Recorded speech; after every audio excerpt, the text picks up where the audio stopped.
Manouya. Aujourd'hui, je reçois Poerani Eb qui vient nous parler de la méthode Montessori. Alors, on voudrait savoir ce que c'est. Il y a des souris, Montessori. Montessori, c'est voilà. Ça, oui. C'est italien. Oui, c'est italien, effectivement. Et en fait, la pédagogie Montessori, c'est une méthode d'éducation centrée sur l'enfant et ses capacités innées qu'on ne pense pas naturelles. Donc, on va parler de l'ordre, le calme, la concentration, la discipline. Et justement, Maria Montessori a élaboré cette pédagogie, première femme médecin d'Italie, pédagogue, anthropologue. Oui, parce que ça remonte à loin, ça vient pas de sortir. Non, ça vient pas de sortir, au contraire, elle a été élaborée dans les années 1900 et début des années 1900. Et donc elle passa 50 ans de sa vie à observer et à consacrer ses recherches scientifiques sur l'enfant. Et par exemple, elle dit que l'être humain passe obligatoirement par 4 plans de développement pour arriver à sa pleine maturation, aux environs de 24 ans. Et aujourd'hui, si cette pédagogie elle est en vogue, c'est parce que les recherches en neurosciences ont validé ces recherches scientifiques. Donc, son travail a permis de poser les bases sur la pédagogie. A permis de poser les bases de la pédagogie sur donc les qualités innées de l'enfant, sur un matériel pédagogique élaboré en fonction des besoins de l'enfant. Donc ce matériel est rendu concret pour que l'enfant absorbe tout ce qui a tout le concept abstrait qui peut y avoir parce que c'est pas évident. Et sachant que les enfants ne se développent pas tous à la même vitesse. Voilà. Et donc, il faut leur laisser du temps aussi. Oui, voilà, c'est ça. Et donc, d'ailleurs, justement, cette pédagogie, elle va se reposer aussi sur les notions de liberté et de discipline. Donc, quand on parle de les liberté... enfants, sachant qu'ils peuvent s'autodiscipliner. Oui, ben justement, la liberté d'apprendre à son rythme, la liberté de répéter autant de fois qu'il a besoin, la liberté de choisir son activité. Et toute cette liberté, finalement, amène à ce que l'enfant... se sente bien et confiance. Sente bien et confiance et finalement à une autodiscipline. Oui.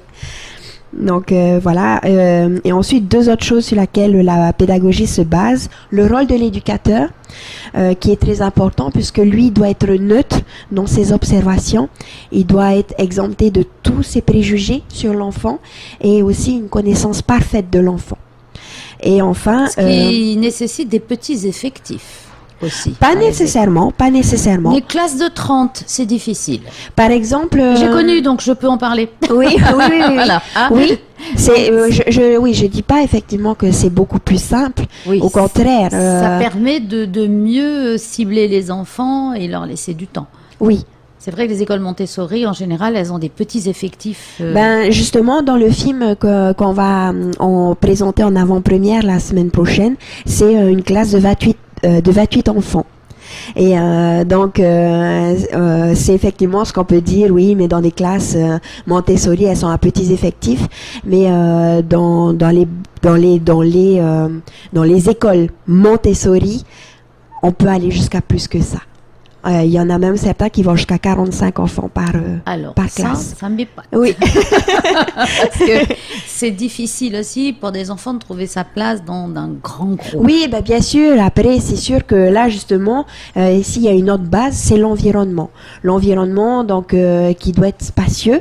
C'est sûr qu'on ne mettra pas 45 enfants dans une classe de 30 mètres carrés. Voilà, c'est ça. Voilà. Il faut aussi l'espace vital bien autour sûr, de soi pour aussi se déplacer. Ce sont des classes où on n'oblige pas les enfants à rester assis 6 heures par jour derrière un bureau. Ben oui. Donc, il faut de la place, des éléments qui Voilà, permettent. il faut que la vie circule. Voilà. Qu'il y a possibilité, effectivement. Voilà, pour ça, je disais, après, c'est une question et... d'effectif par occupation de l'espace. Oui, bien sûr, ok. Oui, excuse-moi, je pensais par rapport à l'éducateur qui effectivement, c'est pas toujours évident, étant donné que les enfants circulent et justement, on a tendance à croire qu'il faut que l'enfant fasse ci, ça et tout ça. Et donc, plus on a d'enfants, plus c'est moins évident de les suivre. Voilà, c'est compliqué pour l'éducateur d'être bienveillant et tout en regardant ce qui se passe et voir les progrès qui s'accomplissent ou les difficultés peut-être pour donner un coup de main. Donc c'est pour ça, ayant connu ça, ça. Enfin, je te dis, c'est vrai que un effectif réduit, ça aide. C'est sûr. Dans un grand espace, c'est merveilleux. Oui, ben toujours. Hein. Quand on est bien loti, ça fait toujours plaisir. Enfin, déjà l'environnement, s'il est paisible, il est harmonieux, déjà c'est favorable au travail.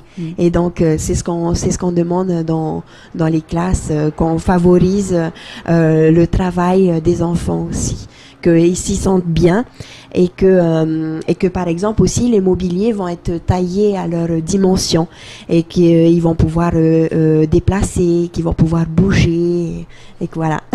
Oui, un espace à leur échelle. Oui, c'est ça. Mais aussi paisible, harmonieux, calme, avec une belle luminosité. Naturel, si possible. Oui, ça nécessite des moyens quand même. Oui, ça nécessite effectivement. C'est pour ça que souvent les écoles Montessori sont en campagne ou à dehors. Ah bon, en métropole du moins, les écoles Montessori, j'en ai connu pas mal qui étaient surtout les gens essayaient de les avoir dans des lieux paisibles et à la campagne plutôt qu'en pleine ville. Oui, c'est vrai que oui. Mais bon, après, il y en a aussi qui sont dans les villes. Hein, oui, aussi. Et donc, alors, la 4e étape dont tu parlais. Alors, donc, oui, j'ai parlé des 5 points, en fait. Allez. Les qualités innées de l'enfant, le matériel pédagogique, le rôle de l'éducateur, l'environnement et les notions de liberté et discipline. Et donc, alors, cette semaine de l'école Montessori, que ça va se passer comment? Est-ce qu'il y en a ici des écoles? Alors, il y a des écoles ici qui sont qui œuvrent déjà depuis un moment. Hein. Des écoles privées. Hein. Des écoles privées qui sont indépendantes de l'association. Tout comme il y a des enseignants aussi qui sont dans le public ou dans le privé qui utilisent cette méthode. Et donc la semaine prochaine, on organise la semaine Montessori pour que justement on puisse nous aussi en amont être en contact avec toutes ces personnes qui s'intéressent à la pédagogie. Par exemple, toi, est-ce que tu enseignes? Tu es dans une école? Comment ça se passe? Alors, j'ai eu une petite expérience dans une des écoles sur Punaauia. Et j'ai aussi eu le certificat d'assistante Montessori internationale qui a été organisée par l'association Montessori Tahiti. Maintenant, elle a été dissoute. Et justement, le fait qu'elle a été dissoute, j'étais un peu frustrée parce qu'il y a tellement de travail à faire que finalement, j'ai décidé de créer l'association Montessori Polynésie pour pouvoir continuer un peu. Voilà, dans ce travail de réunir les personnes qui s'y intéressent et aussi de démocratiser cette pensée. Voilà, de dire c'est pas une secte. Voilà, c'est pas une secte et puis même elle est pas réservée qu'à une élite. C'est ce que les gens ont l'air de penser puisque qui dit école privée dit école où il faut payer.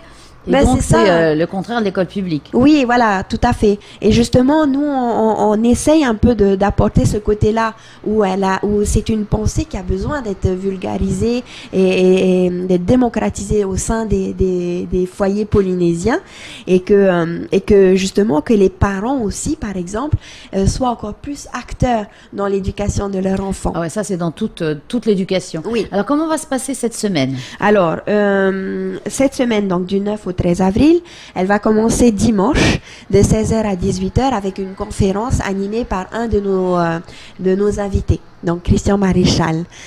C'est une conférence gratuite qui va se passer à l'Intercontinental.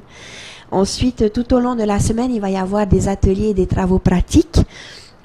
Pareil, animé par Christian Maréchal et il va y avoir toujours à l'Intercontinental. Pardon, excuse-moi, non, à la salle Moria Veille de la Maison de la Culture. Ok. Voilà. Okay. Donc à partir de 8h. Entrée gratuite aussi. Non, là par contre, là on propose des ateliers à 6 000 francs pour 4 heures et des travaux pratiques à 8 000 francs pour 4 heures. Et c'est de quelle heure à quelle heure? Alors les ateliers vont avoir lieu lundi et mardi. Donc de 8h à 17h30, et mardi de 13h à 17h. Donc il y aura 3 ateliers et mercredi, jeudi de 8h à 17h les travaux pratiques. Voilà. Voilà. Et comment peut-on s'inscrire?